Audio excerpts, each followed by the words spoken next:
ای اشک آهسته بریز که غم زیاد است، ای شمع آهسته بسوز که شب دراز است.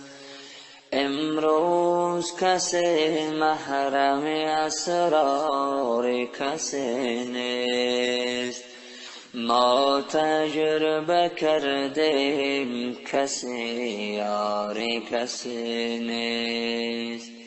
هر مرد شتردار اویسی قرنی نیست، هر شیشه گل رنگ عقیقی یمنی نیست، هر سنگ و گل گوهری نایاب نگردد، هر احمد و محمود رسولی مدنی نیست. بر مرده دلان پند مده خویش نیازار، زیرا که ابوجهل مسلمان شدنی نیست. با مرد خدا پنجه افکن چون نمرود، این جسم خلیل است، این جسم خلیل است که آتش زدنی نیست. خشنود نشو دشمن اگر کرد محبت،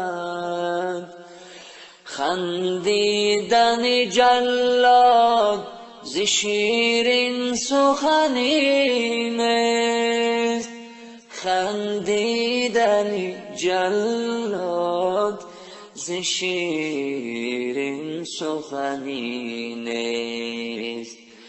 جایی که برادر به برادر نکند ره، جایی که برادر به برادر نکند ره، بیگانه برای تو برادر شدنی نیست. 100 بار اگر دایه به طفلی تو دهد شیر،